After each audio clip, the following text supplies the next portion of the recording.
Ladies and gentlemen, a very warm and pleasant welcome to all of you, and thank you for braving the early morning traffic to join us here at the Mervyn Peak Ambassador Hotel, the 6th edition of the African Actuary Congress. This is an African Congress, and by the very diverse nature of our continent, I'm very well informed that there are participants from non-Anglophone Africa, Francophone Africa, and the Swahili-speaking East Africa. And to make all of you feel very much welcome and participatory for the next 2 days, I'm going to attempt to welcome, in addition to English, French and Swahili, that you all feel very much welcome. We start with French, and please help me if I'm not doing the right way.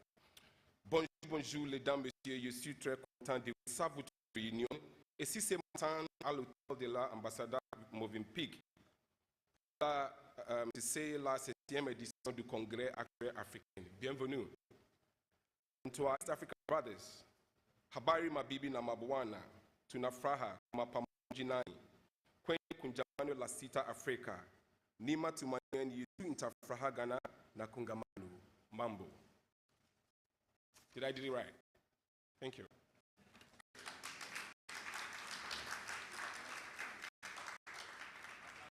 Ladies and gentlemen, please, whilst waiting at the foyer for the start of this program, I engaged a number of our participants in informal discussions. And the big takeaway was their expectation of how the 6th African Actuarial Congress will create an avenue for networking amongst fellow professionals here and help in the development of Africa. And it's for the very reason that we've all gathered here over the next 2 days to deliberate and share ideas as actuaries under the theme, the role of actuaries in risk-based capital regimes and developing data-driven African economies. Actually, ladies and gentlemen, on that theme and very exciting note, let us begin proceedings in the name of God the Father, who art in heaven, whose name is hallowed, and on whose will this conference will be done. Amen. A few housekeeping rules pertaining to today's program. We have receivers for non-Anglophone speaking participants, so please kindly keep your hands raised and our ushers will attend to you. We have also provided everything to make your stay here warm, comfortable, and unfettered. We have sanitizers all over the room, so please reach out to any of our ushers if you need to rub your hands and stay safe. Additionally, the restrooms are to the left and to the right or when you go out of the foyer. Anything we need to do to make your stay here comfortable, it is your command and ours to deliver. I am Lord Koramoa, a chartered marketer and the head of marketing for the Social Security and National Insurance Trust, and a friend of the Actuary Society of Ghana. I'm going to be master of ceremony for today. In Ghana, we welcome our guests with an akwaba, and today the Ghana Dance Ensemble from the National Theatre is ready with us to perform and to give you special akwaba. A round of applause for them, please.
very much. Ghana Dance Ensemble from the National Theatre, giving you that warm welcoming Kwaba. So Kwaba to all of you.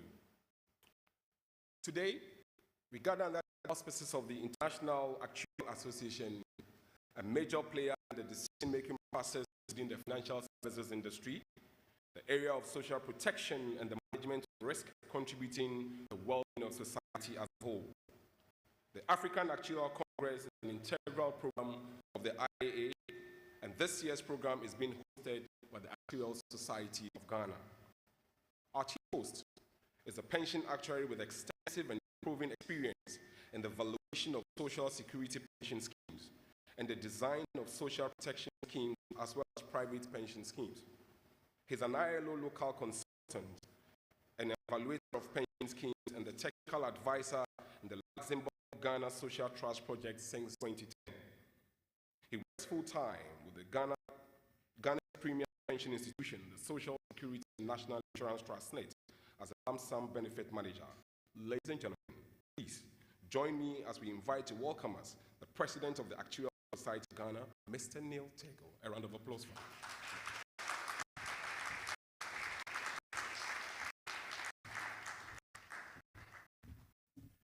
Thank you, Lord.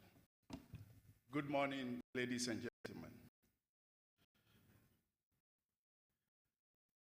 The rep of the Honorable Minister Ken Ofriata, the rep of the government statistician, the CEO of NPRA,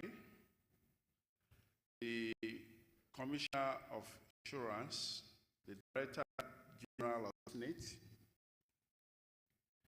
invited guests, representatives of African associations of the IAA, international actuarial organizations, fellow actuaries, and risk professionals, ladies and gentlemen.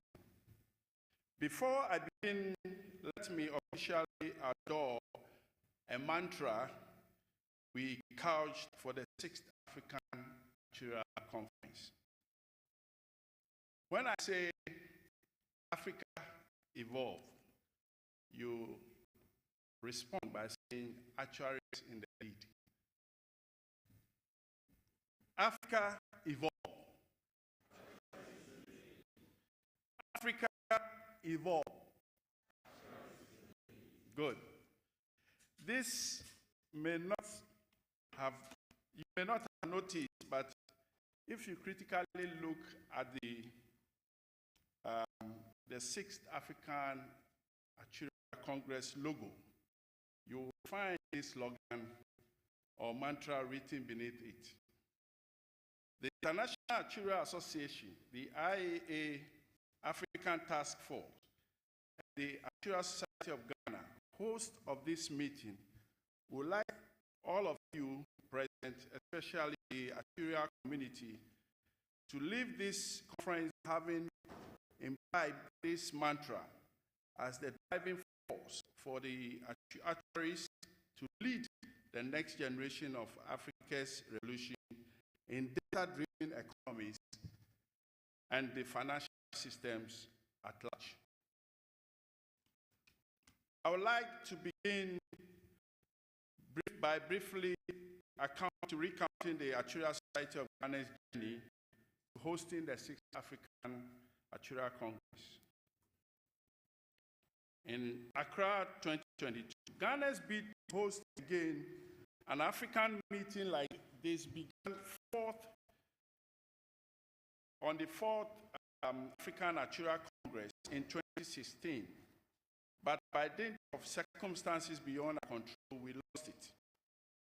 But as fate would have it, we won the bid to host the 6th edition of this African Actuarial Congress in 2018 at the ICA conference. However, at the brink of execution in 2020, the world was hit by COVID-19 pandemic.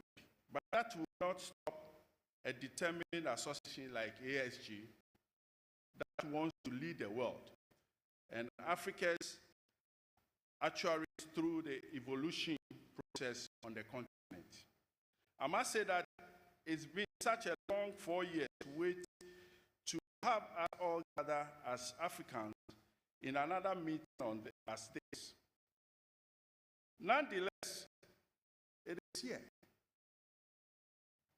And I'm personally thankful to address the 6th biennial gathering of the African Actuarial community at such a time as this. Let me take a moment to further thank the IA and the African Task Force for giving the Ghana the opportunity to host this Congress. And importantly, the local organizing committee for putting together such an amazing event with a strategic theme, the Actuaries' role, risk capital regime, base capital regime, and data-driven African economy. Not forgetting all of you delegates that has made 6th African Actuarial Congress a reality today. Shall we clap for them?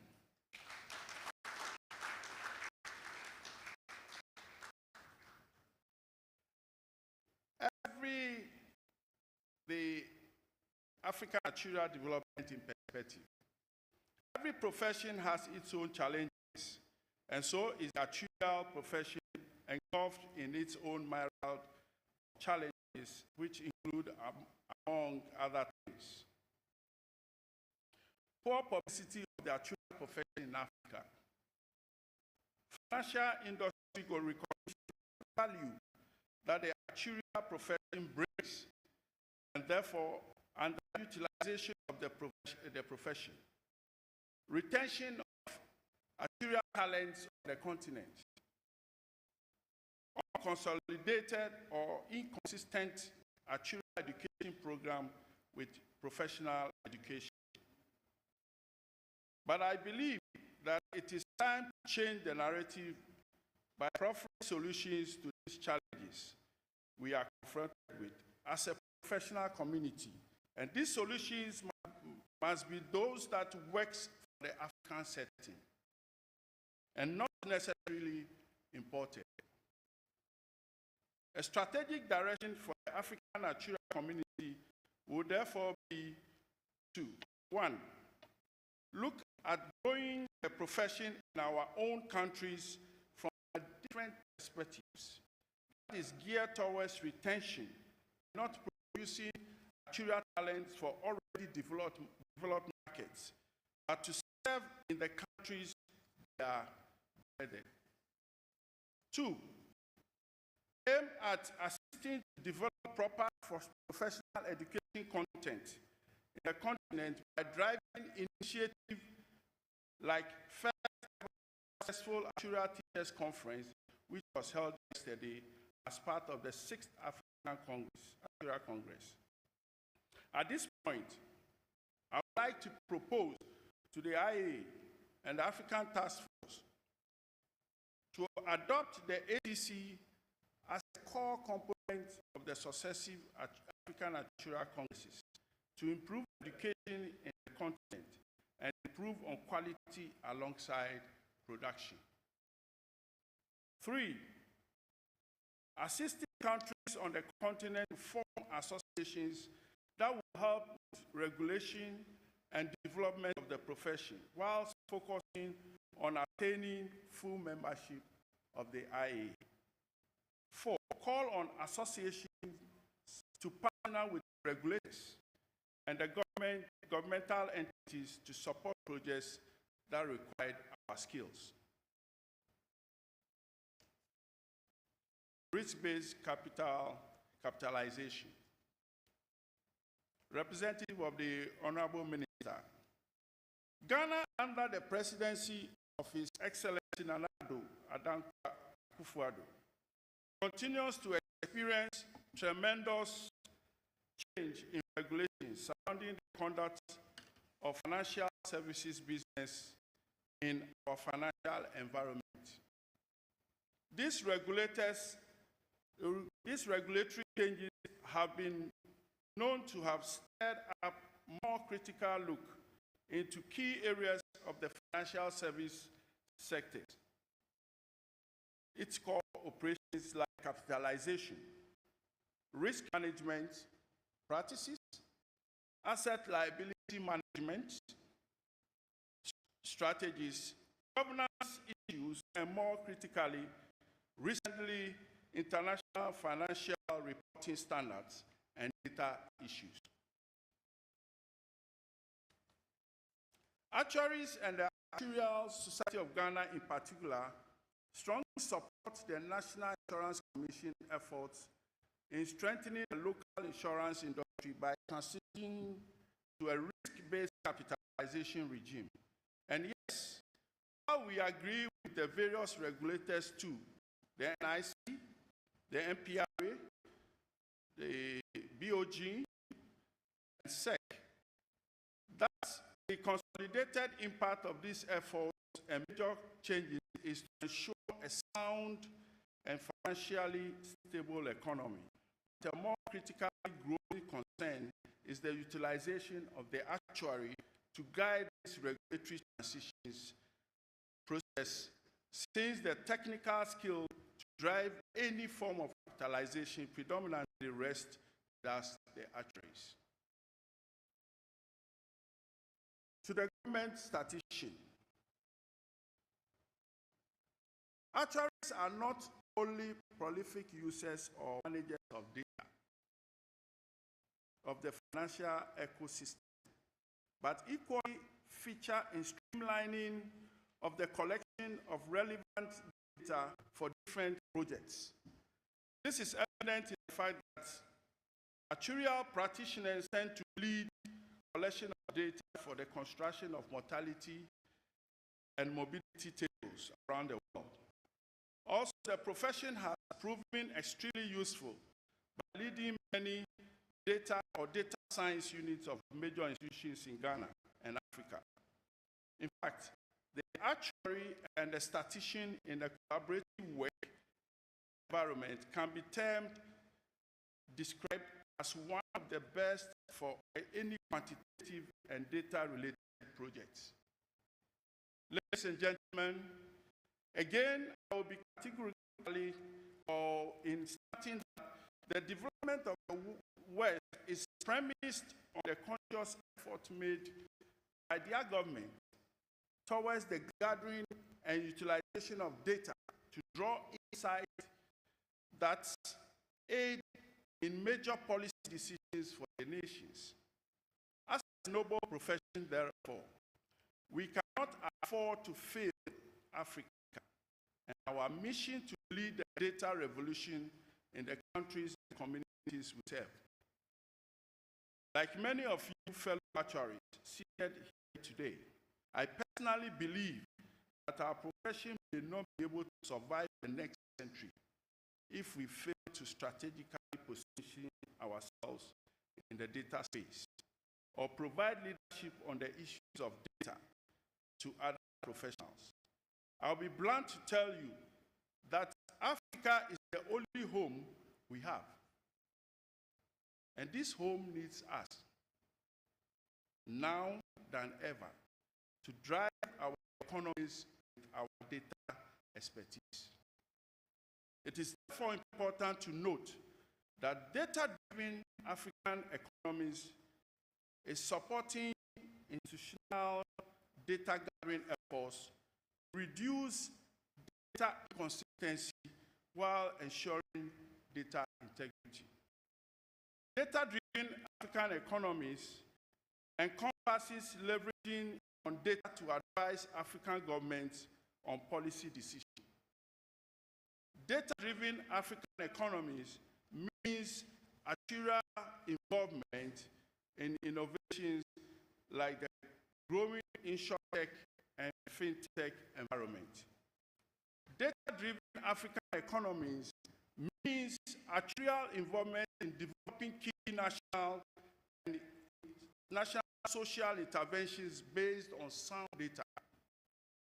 Data-driven African economies means understanding data, data management, data processing, and data protection. Now, strategic solution for African actuaries.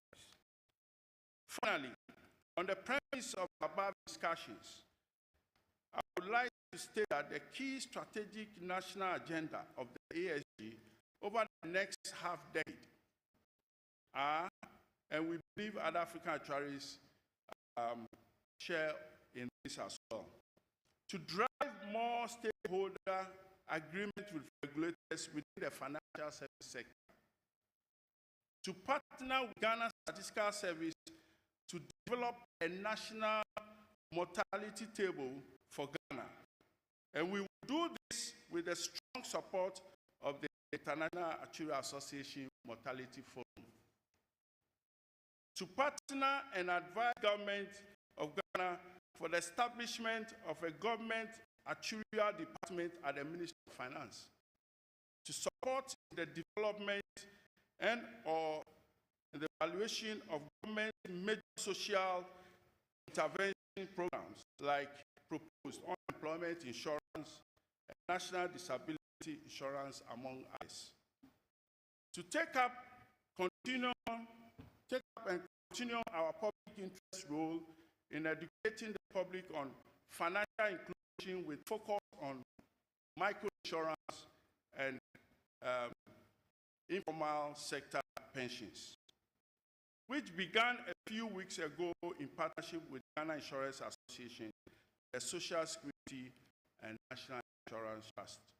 We are optimistic that these steps will create a lasting impact on the actuarial profession in Ghana and Africa if achieved, and therefore call on actuaries to support this move and move this agenda. On this note, ladies and gentlemen, I have a singular honor, and with the permission of the IA President and our special guest of honors lineup, the Finance Minister and the Government Statistician, to declare the 6th African Actuarial Congress, Accra 2022, duly opened.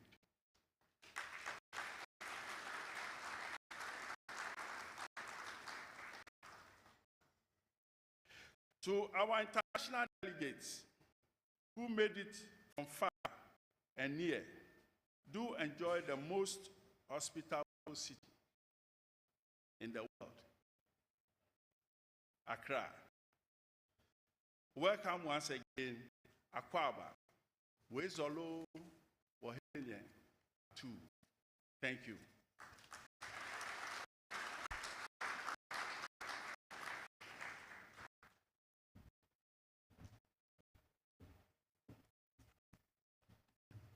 Without a doubt, our chief host has set the tone for a very engaging conference over the next 2 days with his very Ghanaian Akwaba welcome speech.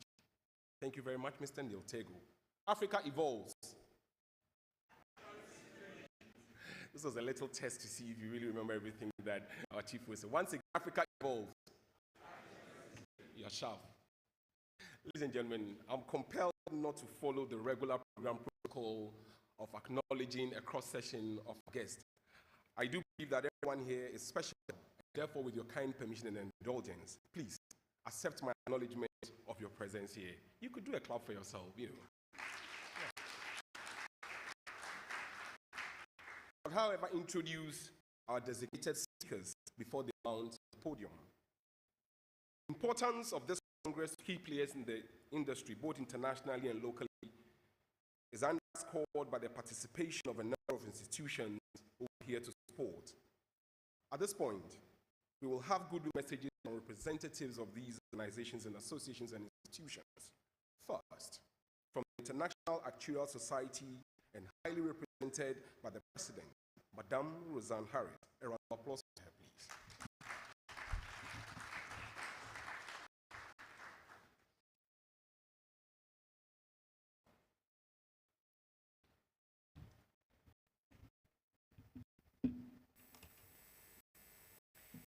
Well, good morning. Thank you very much for that welcome. And I'd certainly like to follow observing the protocol and recognizing the honored guests who have joined this event here this morning. It's really wonderful to have you here. And of course, to see all these colleagues, actuarial colleagues who have joined this event is certainly very welcoming, particularly as we emerge from this period of being isolated from our colleagues. I'm sure you are all enjoying the opportunity to be together again and to be able to network with our colleagues. I see I'm starting at the end, not the beginning. Could we go back to the beginning? Thank you so much. So my task here is to give you a little bit of an introduction in terms of IAA, our role, of course, as Neil has highlighted, as part of organizing of this event, but only in terms of in name. I think the hard work in terms of the organization has been done by the Actuarial Society of Ghana. I'd really like to pay tribute to them for this beautiful event today. Thank you. But let me use this opportunity to tell you a little bit about the IAA and what we do. So I'm going to start with a little bit of an explanation of the IAA so you can see how the member associations are positioned relative to the organization. And then I'm going to give you a little bit of insight in terms of what we have been doing and what our mission and objectives are, how we're working to meet those. And then I'm hopefully going to whet your appetite with a bit of information about upcoming events and activities that I hope that you will feel encouraged to be part of. Let me first start by telling you a little bit about the IAA. So there's a photograph here of our recent meetings in Brussels, where we nervously at the time brought everyone together in Brussels for our in-person council meetings. That was about a month ago. And as I work through the presentation, I'll tell you a little bit about some of the resolutions that were part of that event. But the IAA as an association was founded actually in 1895, and this medal that I am wearing around my neck has got that date emblazoned on it. I think more importantly, it was reconstituted in 1998, and the constitution under which we currently operate was adopted at that time, and essentially established the IAA as an association of associations. So when I talk about members of the IAA, I'm talking about the association. So, for example, the Actuarial Society of Ghana is a full member association of the IAA. In 2020, we adopted a renewed structure, and I'm going to tell you a little bit about that structure and how we carry out the mission of the IAA through the various entities. And of course, none of it would be possible without the participation of volunteers from those member associations that give their time and energy to the IAA and enable us to carry out that mission. So you can see at the moment we have 74 full member associations in the IAA who have made those requirements to be a full member association, which are around issues like the education requirements as well as codes of conduct and the constitution of the associations. We also have 27 associate member associations, a number of who are on the path to being full member associations. And I'm particularly encouraged to hear the ambition of a number of associations represented here today to reach that level of being recognized a full member association of the IAA, which of course involves having a seat on the council. So in terms of the association itself, as I stressed, we are an association of associations, but there's also opportunity for individual actuaries to participate in the IAA through the sections. And the sections are organized according to 6 different practice areas. You can see there in terms of the volume of people involved, the volunteers who are part of either the committees, as I'll tell you about those structures, or part of the sections of the IAA. And certainly for me, I have found being part of the IAA activities really stimulating. So getting an opportunity to engage with actuaries from different regions around the world and understand their approach to problems, challenges that we have in common, and challenges that perhaps have been approached in a different way, which gives new levels of insight. You'll see there our latest full member association is Ecuador, and actually recently, our recent associate member association is from Montenegro. So still growing as an association, the IAA. But you can see here in 1998, the distribution of the associations across the world. And when you look at Africa, I always say the heart of the world, in Africa, you can see that at that time in 1998, not a huge amount of coverage. But I'm pleased to say, if you go to the next slide, we'll see that there has been massive growth in terms of the participation of African associations in the IAA, which of course is particularly pleasing for me, because my home association is the Actuarial Society of South Africa, and I live in Johannesburg, South Africa. So the IAA has now grown, and we represent around about close to 80,000 actuaries around the world associated with the IAA.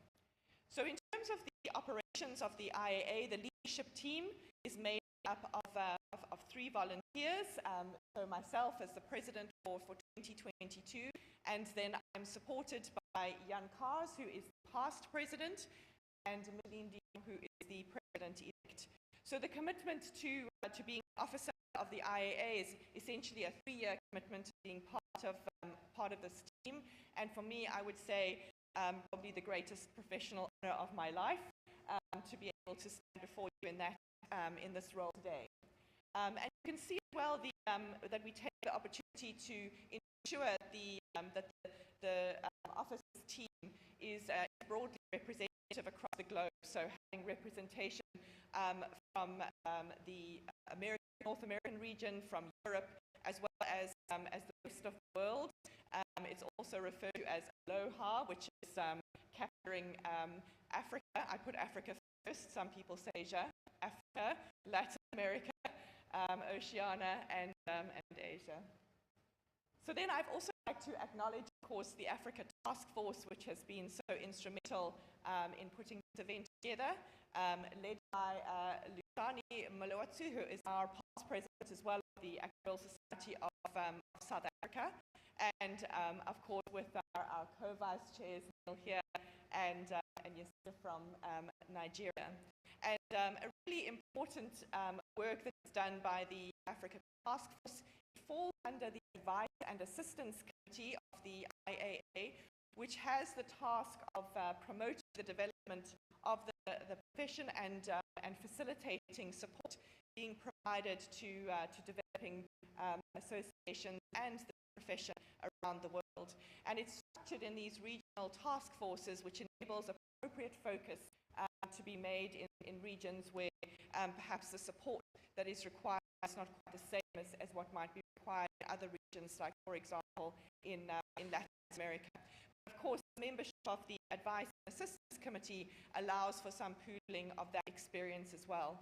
So I'd really encourage those of you who are from member associations to reach out to this team in terms of making sure that you're accessing the support that is available to you. So the vision of the IAA is certainly to promote, and certainly in common with the opening address from the President of the Actuarial Society of Ghana, is that we promote the role of the actuarial profession as risk managers. And I think really important as well to stress the public interest aspect of our professional promise and what actuaries do. And then in promoting the potential role for actuaries, as has been highlighted very well in the opening address, that we have a great skill set that we can bring to bear, not just in solving commercial problems, but problems of social security and of challenges around managing data for the public interest benefit. So the mission of the IAA we have structured quite cleverly according to the letters I, A, and A, you will notice. And I'll talk a little bit about how each of these elements of the mission are carried out.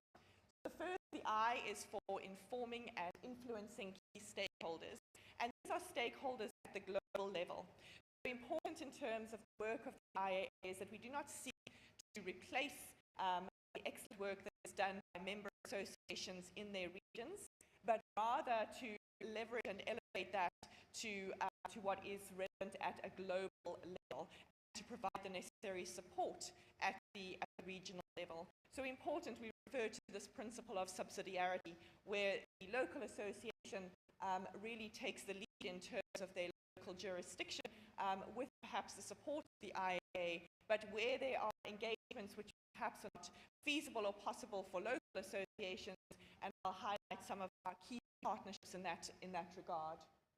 Then we have the assure function. The assure function is about the reputation of the profession, and deals with aspects such as education and membership criteria. And then advance, which is advancing the competency of the profession. And this is where there's a lot of exciting opportunities to share developments as they occur in various regions, and really to fast track the spread of knowledge and information around the profession. And I certainly find the activities amongst the advanced committees to be really interesting and stimulating. Let me go into a little bit more detail on each of those. So, but before I do that, values. What I wanted to stress in these values is what we have recently adopted at the council meeting in 2021. I'm pleased to say that diversity and inclusion was explicitly added to the IAA value statement. And I feel that this is really important, not just in terms of ensuring that the IAA is providing support to those associations to become more diverse as an organization, but in recognition of the fact that as a diverse organization, we make better decisions. If we are only talking to people who look and think like us, we're not going to be making the kind of decisions that have an impact on the public that we aim to serve.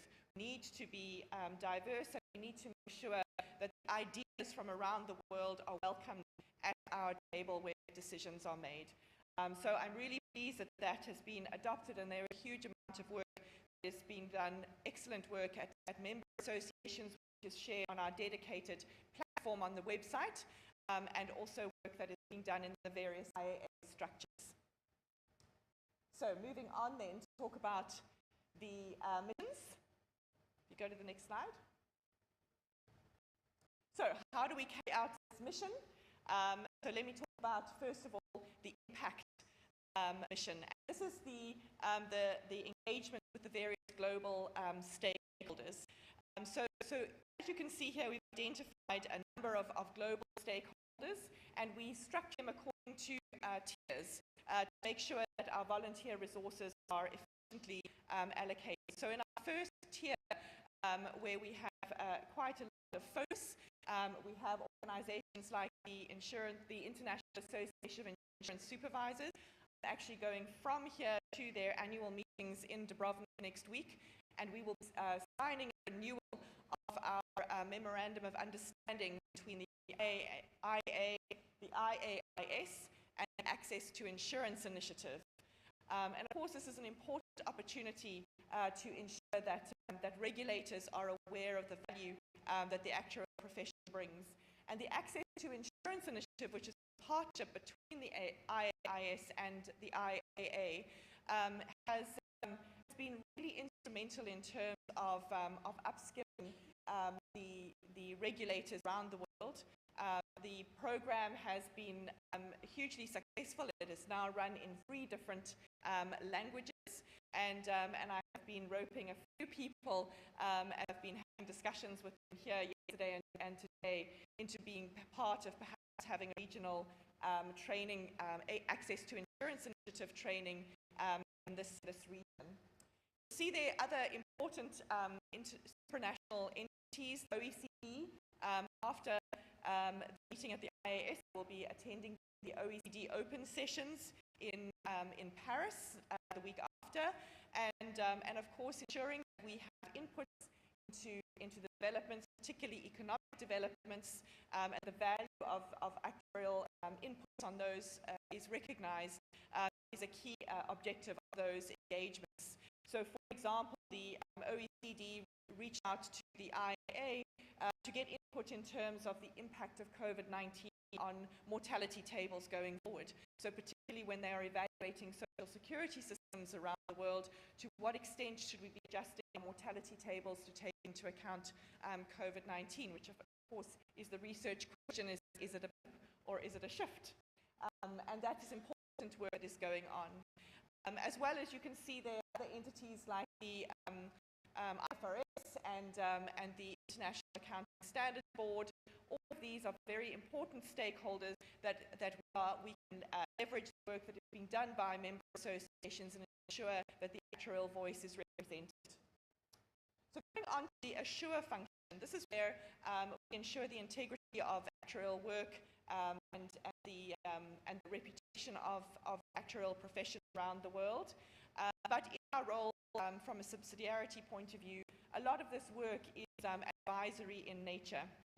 So we do have a syllabus, which is a reference point, and as I shared with the teachers at the meeting yesterday, that we have recently adopted an education guideline that is based on a core and elective approach, which provides more flexibility to member associations in terms of meeting those standards, and perhaps then more comparability in terms of the level of education around the world. And I must say, having been part of that event yesterday, I think the objective you articulated, Neil, in terms of uplifting education can only be successful given the energy from those educators that were in the room yesterday. Really inspiring to be part of those discussions.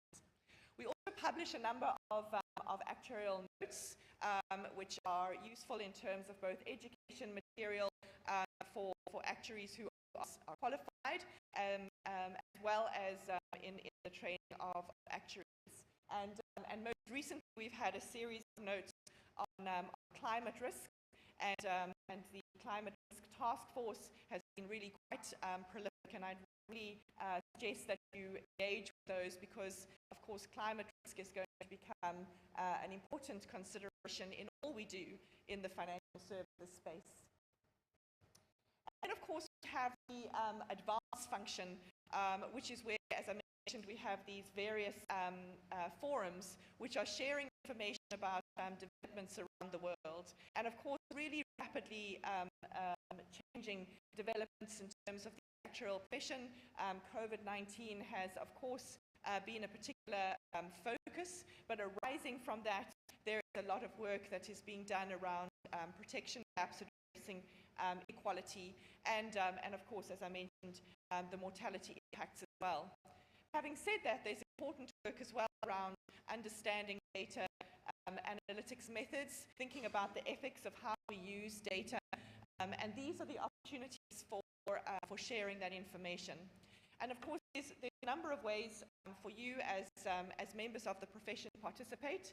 The one is through being a representative on these forums nominated by your member association, and the other, as I mentioned earlier, is to participate through these sections. And the sections is another way in which individual actuaries around the world can be part of sharing knowledge and experiences. And certainly during COVID-19, one of the beneficial side effects, if you like, is that we have become a lot more familiar with how to use Zoom and how to participate in webinars. And I'm really excited about what that means in terms of the accessibility of the information that is being shared. Certainly when I've been participating in webinars and I look at the list of participants, I find it very pleasing to see a much more diverse group of participants than I would have seen gathered in a room, for example, sitting in Europe or in North America. So the sections are essentially entities which have their own governance framework, but are still part of the IAA. You can see there the different sections associated with assets and investments, associated with short-term insurance, life insurance, health, the consulting actuaries, and also to do with pensions and social security benefits. So their mission is really to provide the opportunity for individual actuaries to participate in the activities of the IAA and to promote the sharing of information. An important topic that was discussed yesterday was how to bridge the gap between academic research, commercially valuable research, and generally to ensure that as a profession we're moving forward and building our knowledge base. Of course, being part of the sections means that you get to be part of these global discussions, and possibly in terms of cross-national projects that are promoting that development of knowledge for the profession. So, how do we communicate? Please get involved and have a look at the IAA website, which is actuaries.org. And you can join the sections on the website, you can sign up to the newsletters, and importantly, you can also get a sense of the upcoming events. So important from both a learning as well as a sharing perspective to get involved in those events. And as I highlighted, many of them are now available online, and most of the events that are taking place are on a hybrid basis. So there is an opportunity to participate, even if you don't necessarily have the resources to travel to these events. The Actuary platform is another good way to access the material from past events as well. So let me tell you a little bit about some of the current activities which are particularly relevant for actuaries here in Africa. And of course, I'm really excited about actuaries taking the lead for the evolution of financial services in Africa, and of course access to financial inclusion. Really important topics. So, a few initiatives I want to particularly highlight here. If you go to the next slide, I've mentioned the Access to Insurance Initiative, and you can see here a picture of Fred Rawley, who is a past president of the IIA, who has really spearheaded putting this material together.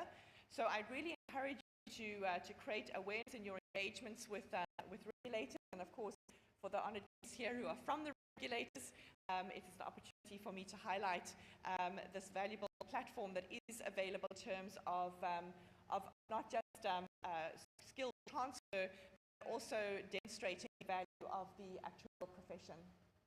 And then, of course, the work on climate risk. So the Climate Risk Task Force is a time-limited task force that was formed by the Executive Committee, recognizing that climate risk is an emerging risk globally, and that it's important to have a reference point that actuaries can use to develop risk management assessments and programs.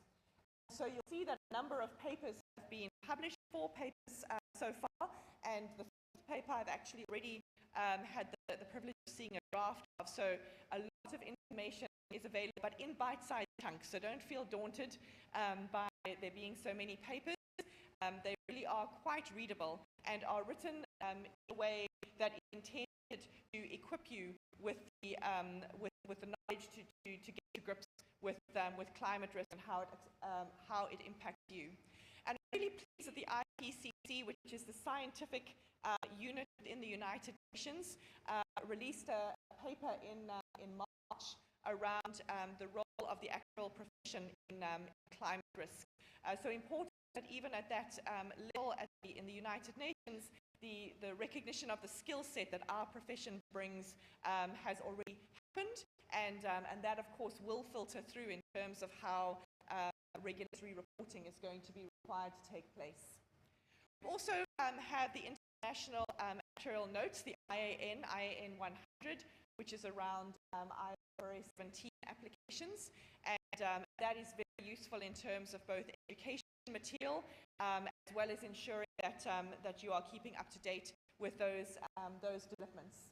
And those publications, so we've got a number of practice notes that have also been released, are very valuable reference points. So I'd really encourage you to make sure that you're part of the news letters, that you get access to that material as and when it is released.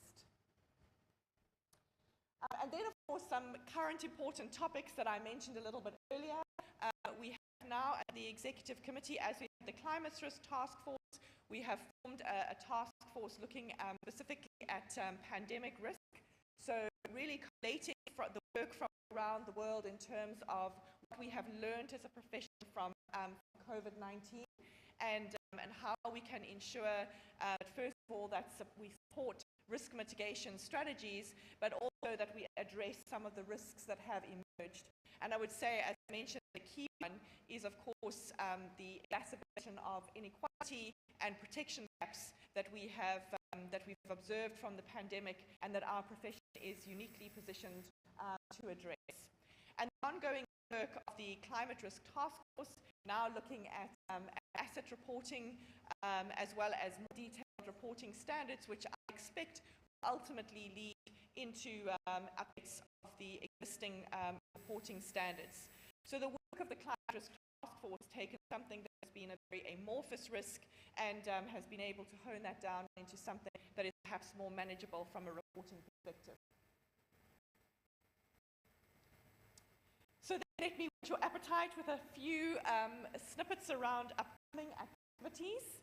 And so we have a number, as I said, a number of online events that you will be able to access on the website. But perhaps the big one is our International Congress of Actuaries that takes place every 4 years. I'll call it Actuarial Olympics.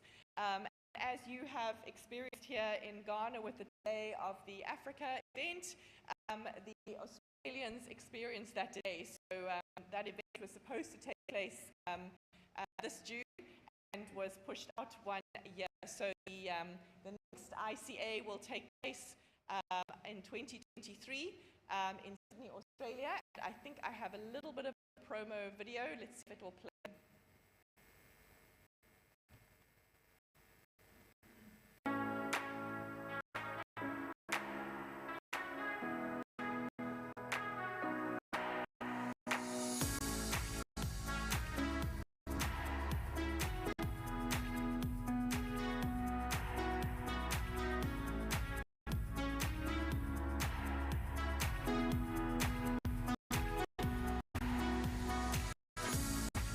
We will be at the iconic International Convention Centre in Sydney, welcoming the world's best and brightest actuaries, ICA.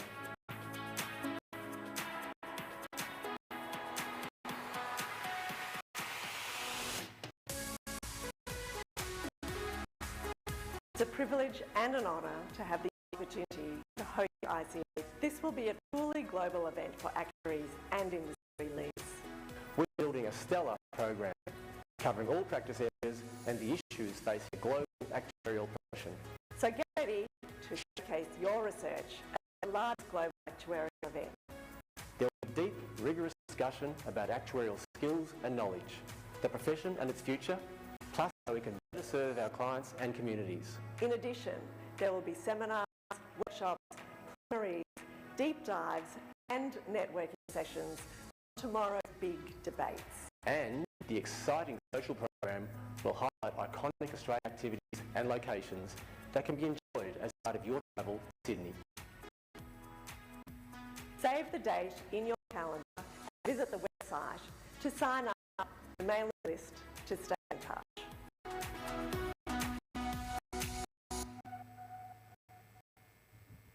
Excellent. Well, of course, it's not 2 years to go, it's just 1 year to go. And the call for submissions was oversubscribed by a factor of 2. So there's a lot of work people are excited about sharing, and the organisers are looking at ways to make sure that there are more opportunities for people who perhaps are not having their work included in the main program, that work through the hybrid format will still be shared.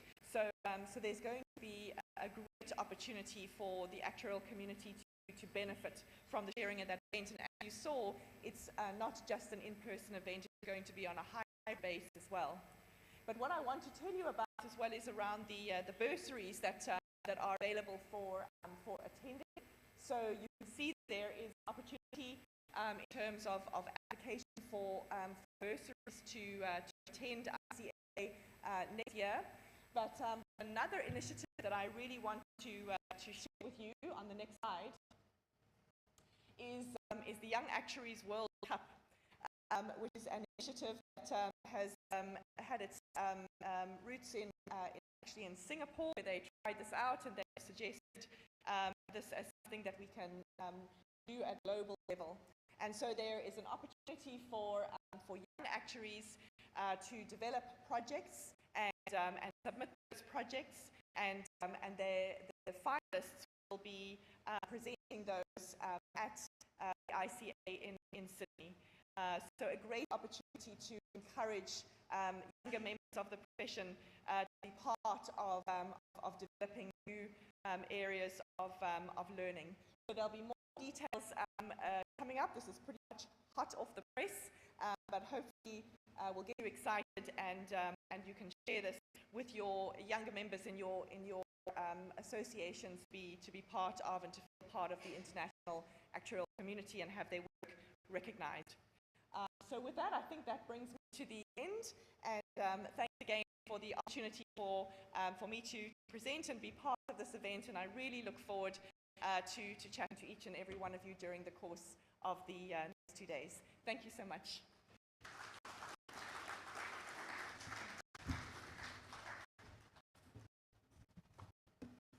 That was a very extensive education explanation on the workings of the IA and its future plans.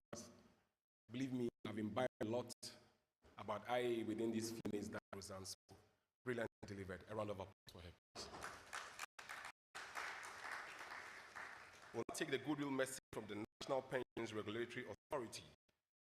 They have much represented their Chief Executive Officer, Mr. Hayford Atakrofi. Let's welcome.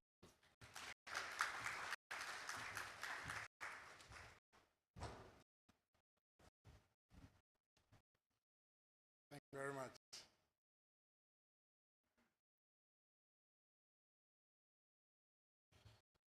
Mr. Chairman, the occasion, I'd like to stand on the existing protocols. The representative of the Minister of Finance, Honorable Kenneth Retta, my fellow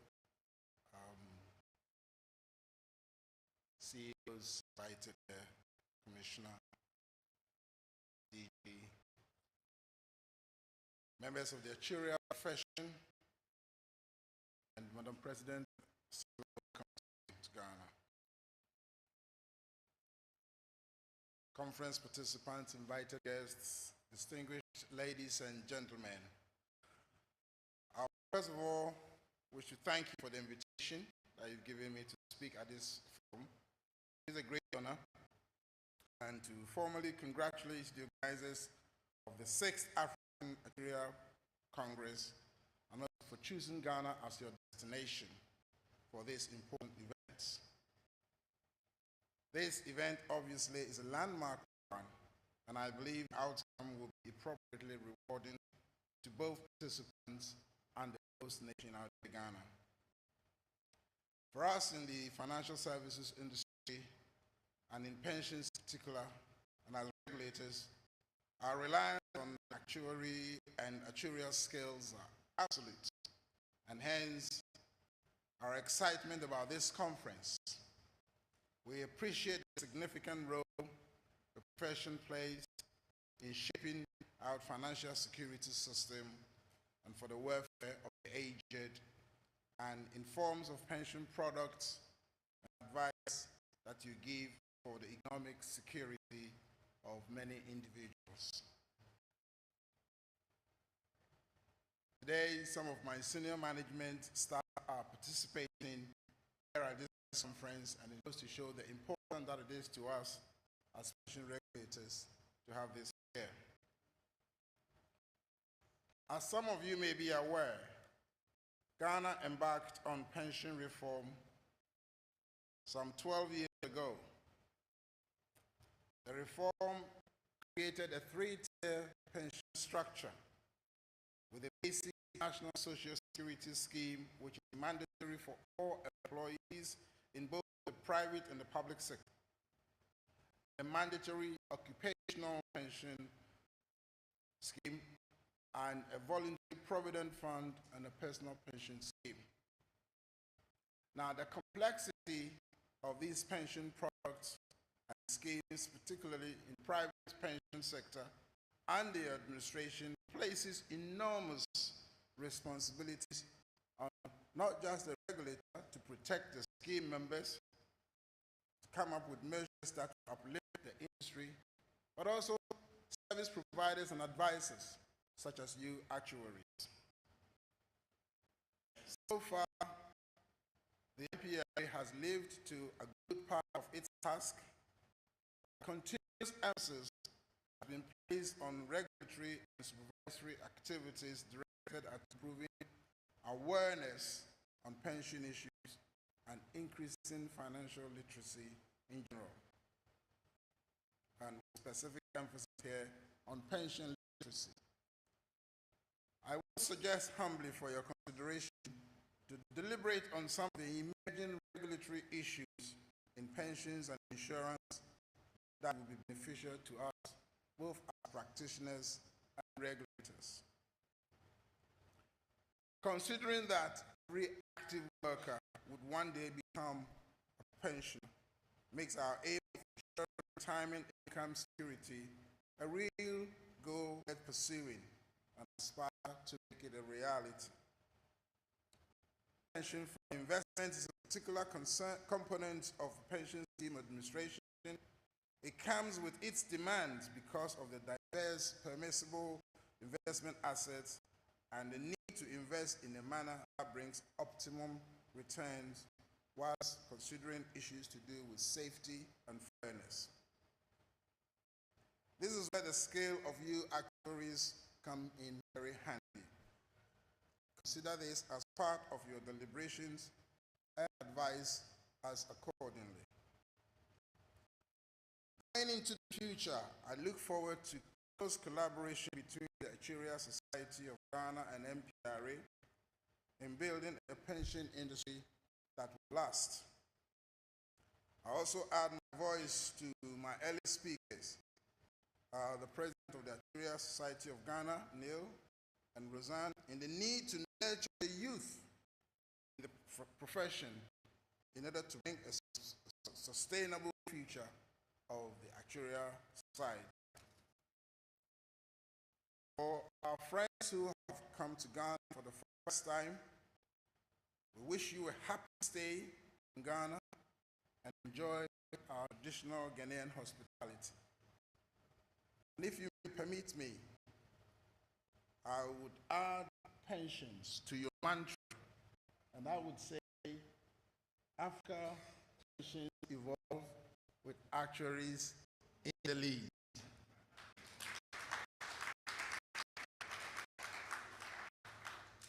Once again, I congratulate you and wish you a very useful deliberation. Thank you very much.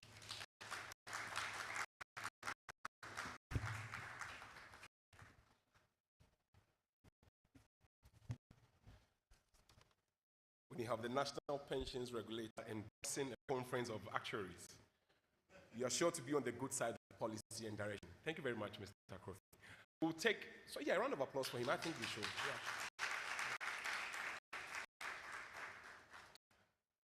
We'll take a sport cultural performance to spice up the occasion. So please, once again, welcome the Ghana Dance Ensemble from the National Theatre.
That was a performance, the Ghana Dance Ensemble, and this performance, this cultural dance, is actually from the northern part of Ghana. And you usually see this dance when royals have been welcomed to the chief's palace. It tells you more. A round of applause for yourselves, please. Representing here this morning are key players within the financial sector in Ghana, who have over the years supported the work of the IAA and the Actuarial Society of Ghana. And as a show of appreciation for their continual support, we invite representatives of these institutions and organizations to give brief remarks. In this particular order, the Social Security and National Insurance Trust, SNIT, represented by the Chief Actuary, Mr. Joseph Poku. And immediately after that, Ghana Insurance Association, represented by the President, the Seth Classy. Please, let's welcome them to give respective remarks.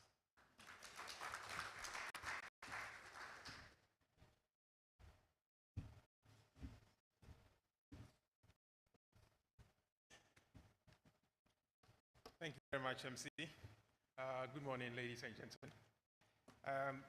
As he said, the Director General wasn't able to make it because he was engaged prior to this invitation. So he has asked me to deliver his speech for him. So on behalf of the Director General, I'll give a warm welcome to the President, President Roseanne Harris. That's the name. I hope I got it right. Thank you. The representative of Minister of Finance, Honorable Ken, of the government statistician, Professor Samuini, Chief Executive MPRA, President of Actuarial Society of Ghana, Mr. Neidego, President of Ghana's Insurance Association, Mr. Seth Classy, members of IAA, friends from the press, ladies and gentlemen, good morning once again. I bring you warm felicitations from the board, management, staff of Social Security and National Insurance Trust. Let me thank you, the Actuarial Society of Ghana, host of this year's program, and the IAA for inviting me to share a few remarks at the 6th African Actuarial Congress. We are delighted to be here this morning because we recognize the role of actuaries in the business we do. SNIT is a pension administrator, relies heavily on actuarial projections for the long-term sustainability of the scheme. The contributions members of the scheme make and the benefits they receive are both actuarially determined. That is why we hire and retain a vibrant team of actuaries who regularly review and advise management on the operations of the fund. We recognize the risks involved in managing social security schemes, specifically defined benefit schemes like ours. This scheme, being a partially funded scheme, requires that we adequately manage risk to safeguard the pensions of members. With the help of our actuaries, we have been able to contain the risk since inception and continue to pay benefits timeously as and when they fall due. That having been said, just as with all defined benefit schemes, conversations on enhancing the sustainability of the SNIT scheme have been rife in recent years. Management has adopted measures to ensure that we are able to pay benefits into the foreseeable future. Some of these include rebalancing our investment portfolios to improve returns, improving contribution collection, keeping costs of operating the scheme within recommendable thresholds, whilst ensuring only those who qualify to remain the scheme on the pension payroll are paid monthly. We also remain focused on expanding and deepening coverage of the basic National Social Security Scheme in all workers, especially the self-employed. This is to first ensure that every worker in the country receives Social Security benefits during retirement and also to enhance sustainability of the scheme. Mr. President, in spite of the measures we have put in place, recent action evaluations suggest the need to review the funding rates of the scheme to guarantee payment of pensions in the long term. We hope that soon there will be engagement with the relevant stakeholders to determine the appropriate rates needed to keep the scheme sustainable and to fund the benefits paid. The request for an increase in funding rates is not peculiar to the basic National Social Security Scheme of Ghana. Indeed, all over Africa and in several parts of the world, businesses, particularly social insurance organizations, are looking for strategies to remain solvent and meet their financial obligations. This requires that actuaries step up to the fore and provide the much-needed technical know-how and guidance for organizations to survive. It is in this regard that I find the theme for this year's Congress, the role of actuaries in risk-based capital regimes and developing a data-driven African economy, rather apt. I look at the number of experts lined up to speak on the theme. I'm quite confident that the subjects will be amply dealt with. So I'll restrict myself to a few brief comments. As you know, countries around the world are moving their insurance markets to more risk-based capital regimes to ensure that the insurers have sound financial positions and hold added level of capital. More risk-based means more complexity and high requirements for actuaries. In addition, the use of big data and predictive modeling continues to evolve.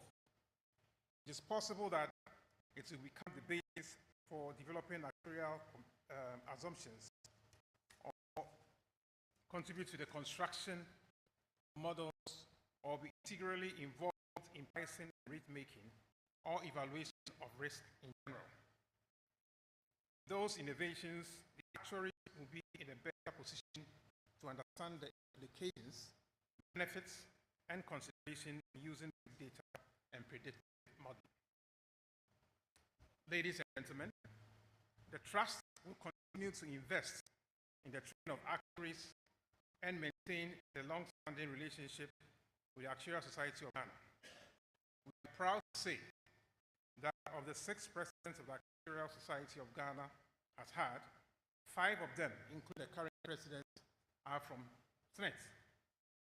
In fact, myself was the honorable secretary in some time past. So Senate has been doing badly at all.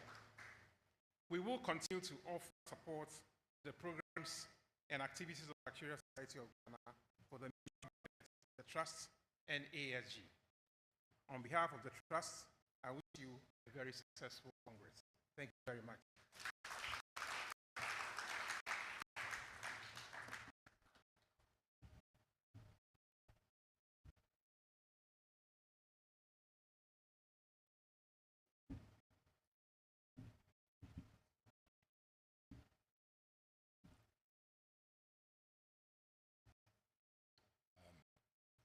Take a cue from the MC and effectively just stand on the existing protocols.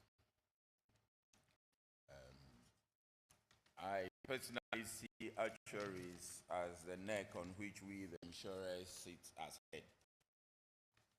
It's only with their guidance that we can actually turn east, west, south, or anywhere else to look for opportunities and assess our risk.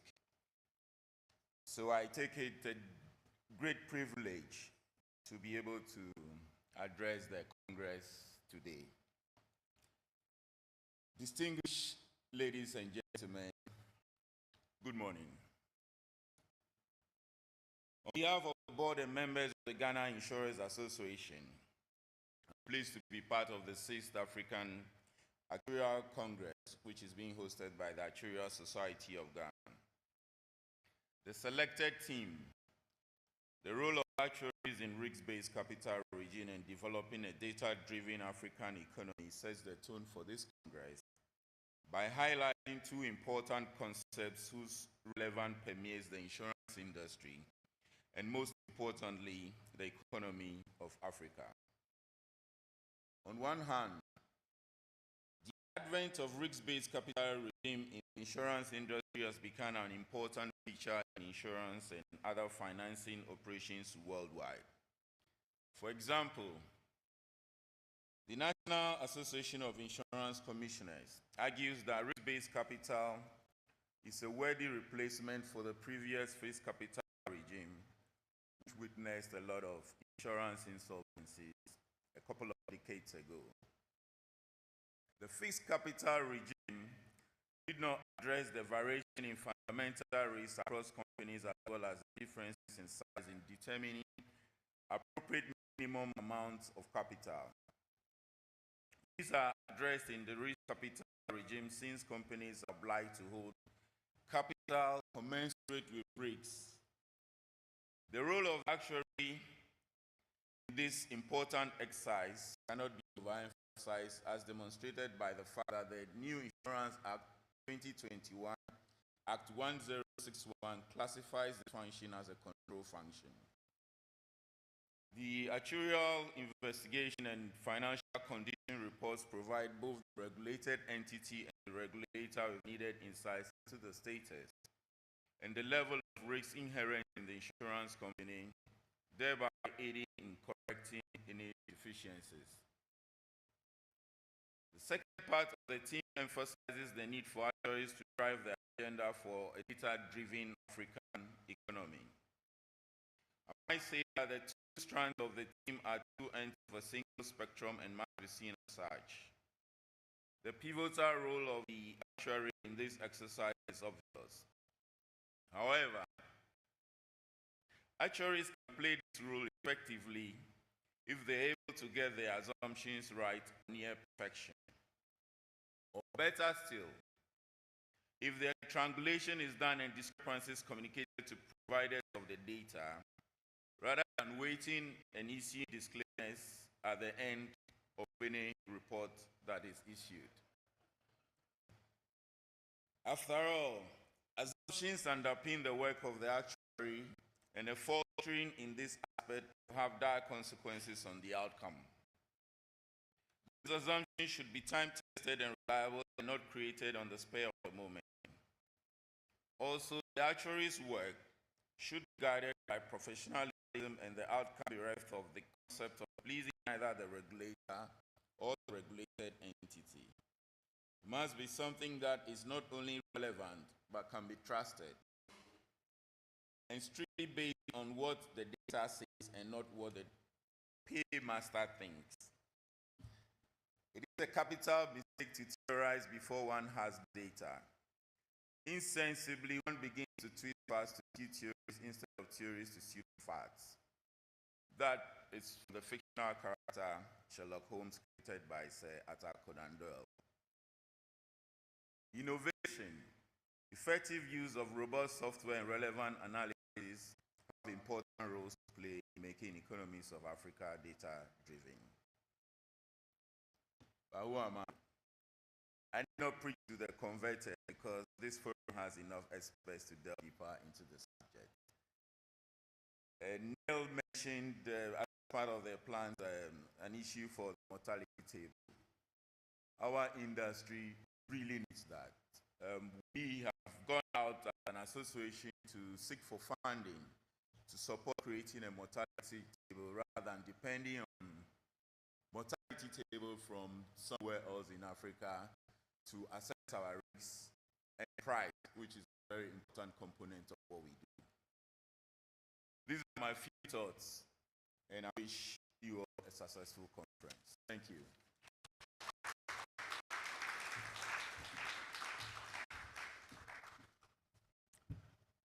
Africa evolves. Good students. So I was hoping to do this test to see whether we still remember that indeed actuaries are in the lead. But yes, you passed the test. Actuaries, indeed, we are what? We are in the lead. Please let's be reminded that the set African Actuarial Congress is over a 3-day period which began yesterday, seated to today, and by extension, tomorrow, you're all expected and welcomed to be here to ensure that we have a very successful conference. The Chief Government Statistician was able to deliver the keynote address and has really sent an apology for his inability to be present here. Delegated to deliver his speech on his behalf is a development economist who is the head of the Industrial Statistics, Ghana Statistical Service. Ladies and gentlemen, please let's welcome to deliver the keynote address, Mr. Anthony Kakra. A round of applause for him.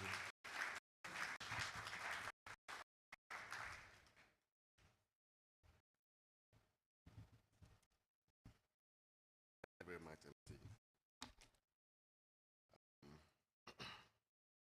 As the MC rightly said, the government statistician, Professor Samuel Komlaini, was supposed to be here, but because of other engagements, he couldn't make it. And he has asked me, Anthony Kraka, to do the presentation on his behalf. And so I'll be inviting his keynote address. Thank you very much. Representative of the Minister of Finance, Honorable Ken Ofori, Dr. Justice Ofori, the Commissioner of Insurance, Mr. Hayford Attack Kufi, CEO of National Pension Regulatory Authority, Madam Susanna Harris, President of International Actuarial Association, Luzana Malaudri, Chair, African Task Force of the International Actuarial Association, Neil Accra Tego, President of the Actuarial Society of Ghana, members of the Actuarial Society of Ghana and the Actuarial Community in Africa and across the world, distinguished invited guests, ladies and gentlemen. Thank you very much for the invitation to be part of the International Actuarial Society's 6th African Actuarial Congress hosted by the Actuarial Society of Ghana. The story of our economic survival and success cannot be told without mention of the insurance and pension sectors as key drivers. The story of the survival and success of these two financial subsectors cannot be told without the mention of actuaries' significant contribution, and the success of the actuary cannot be seen without an enabling created by an efficient regulatory environment in a thriving economy. The actuarial profession, though relatively new in our market, is an old profession with commitment to strong guiding principles and ethical standards that has maintained its position as a top-tier profession in Africa and across the globe. It is therefore my pleasure to participate in the 6th African Congress and would like to say aiku to all of you present at this meeting for laying a strong foundation for this noble profession at this stage. Discussing today on the subject risk-based capitalization and data-driven African economies positions the actuarial profession as one that is making a conscious effort and prepared to be a key player in the transitioning era of their economies. On the basis of these, my address will focus on putting data in the perspective as an economic driver as it falls within the core mandate of our economic regime led by His Excellency, the Vice President of the Republic of Ghana, Dr. Mamadou Bawumia. Ladies and gentlemen, the data economy has evolved dramatically over the last decade. Organizations became aware of how much data is produced in everyday life. And Ghana Statistical Service, as an official producer of official statistics, has played a very key role in all this.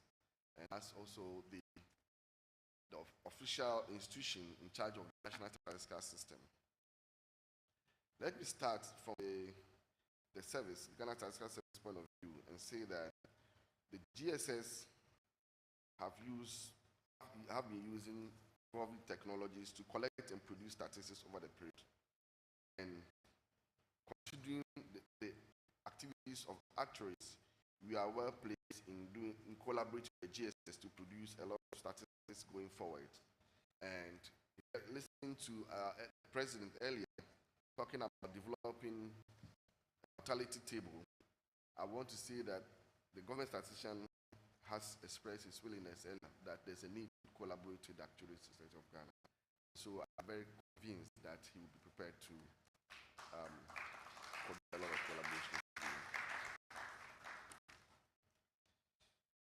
Ladies and gentlemen, I've known actuaries as professionals that protects the interests of general public by designing microeconomic analysis tools that recognize the risk characteristics and the behavioral characteristics of a financial product, market participants, and operational processes. Your skills are essential in maintaining the financial soundness of the major financial institutions like the insurance companies, pension strategies, and even banks. That is why, regardless of your numbers, Ghana can still boast of one of the most efficient insurance industries in Africa. But all these are made possible by the gathering and use of consistent data to make your work in these sectors relevant. And the GSS is in a position and prepared to support you with that. Ladies and gentlemen, as mentioned earlier, that the actuary and the statisticians can be best described as working mates. Two key areas that we could partner include data gathering and processing, which forms the basis of any actuarial protection. Developing a mortality table, as I said earlier. And for a long time, Ghana has survived major decisions without our own mortality table. No actuaries are the best on the mortality projections. We believe that working together on mortality table in future will be groundbreaking impact for Ghana, as major decisions can now be made on reliable mortality experience. We know the tax is enormous. Transforming data from a raw material into a genuine factor of production and engine of innovative requires changes at the individual organization levels.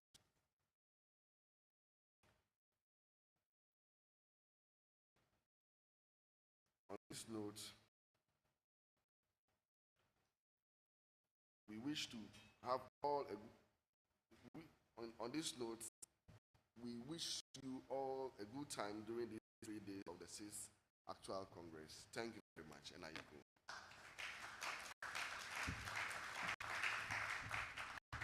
Thank you very much, Mr. Anthony Cracker, representative of the government statistician who was unable to join us here. Very soon, our special guest of honor will be introduced to speak to us. But before we do that, let's once again enjoy the rhythm dance of the Ghanaian culture as we applaud the Ghana Dance Ensemble to perform a dance from Southern Ghana. The president of the Actuarial Society of Ghana, our chief host, has informed me and to let you know that he has a special award for any non-Ghanaian participant who can join the Ghana Dance Ensemble to either drum or dance. So please, get up, shake it, shake it, shake it. Ghana Dance Ensemble, Boom Kasa.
I tell you what, Ghana is a beautiful country.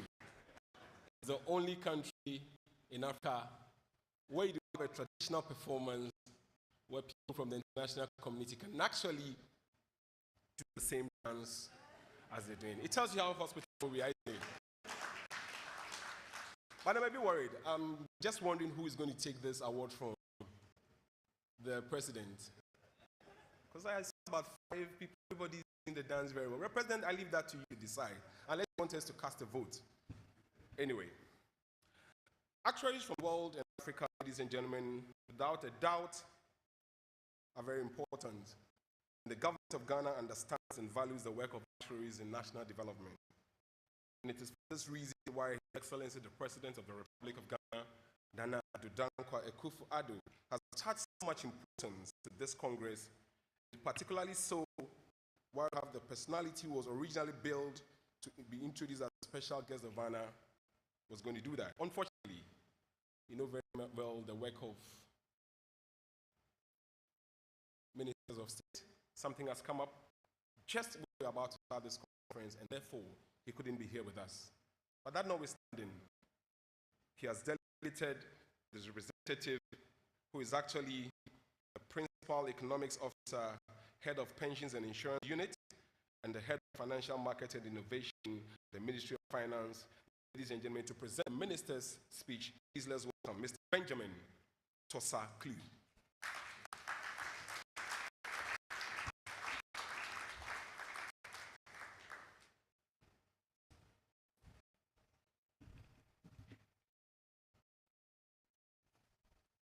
Good morning.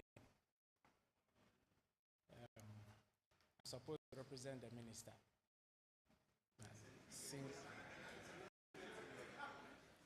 Since I'm here, maybe I have to talk about myself first.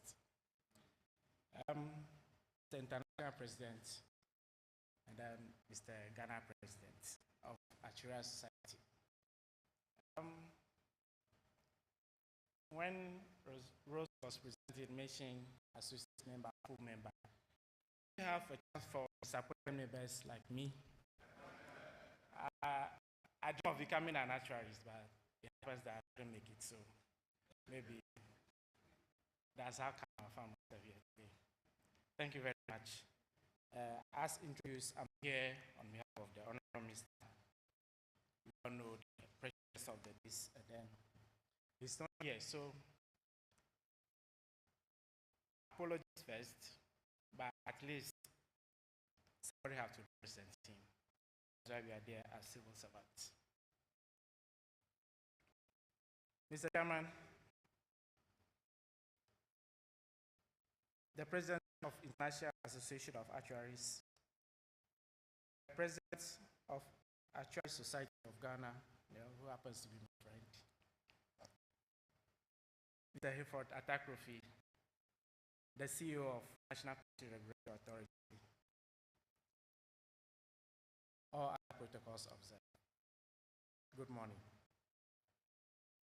I deem it a great honor to deliver this address as a special guest of honor on the 6th Congress of Actuarial Society of Africa on the theme, the role of African actuaries in risk-based capital regime and developing data-driven African economies.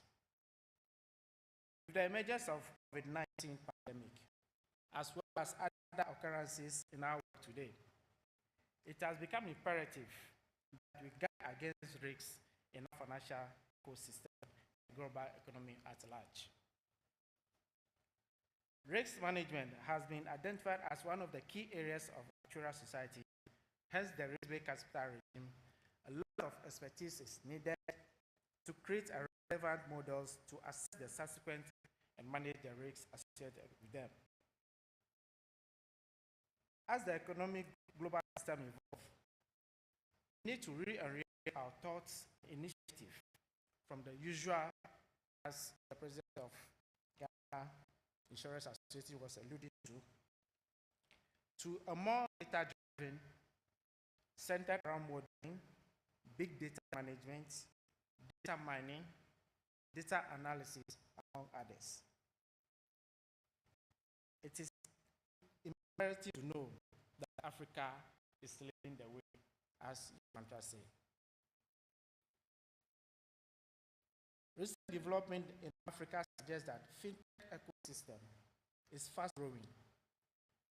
In 2021, Africa recorded about 70% growth in the Fintech ecosystem. That is an increase in the number of African Fintech from 491 in the year 2019 to 573 in the year 2020. That's Disrupt Africa publication.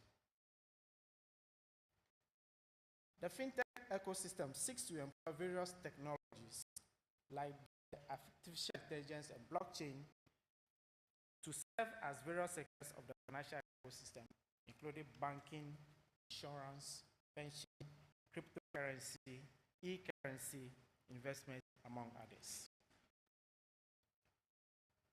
As we all know, in Ghana, insurance is very slow, and also in Africa.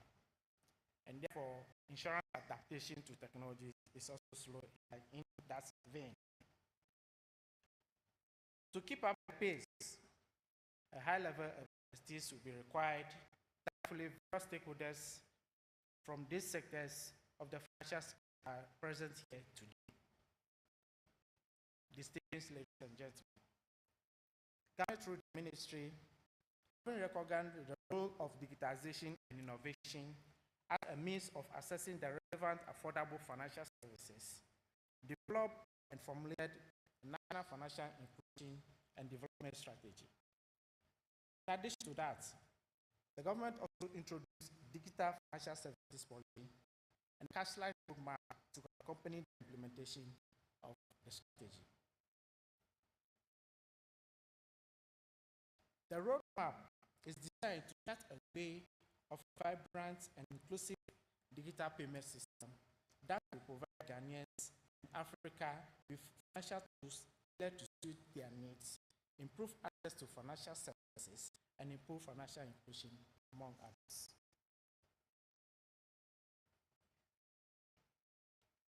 As we all know, mobile money is talk of the day. And with the introduction of mobile money, transaction has gone up, and as of January 2022, an amount of 76.2 billion cedis have been transacted. And interoperability, that's among networks, amount to 2.11 billion Ghana cedis, indicative of the usage and acceptance of the digital ecosystem in Ghana.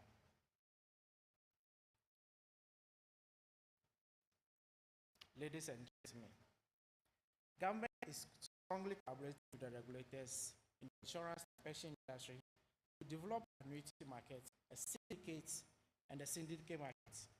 This market will encourage long-term investment of pension funds and insurance funds, whereas the market will also encourage insurance businesses, particularly among the gas, oil and gas sector.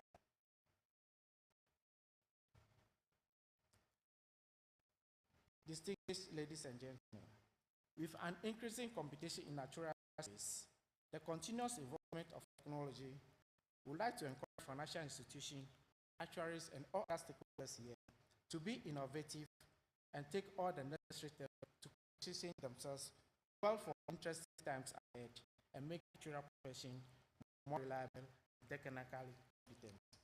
Ladies and gentlemen, thank you for your attention.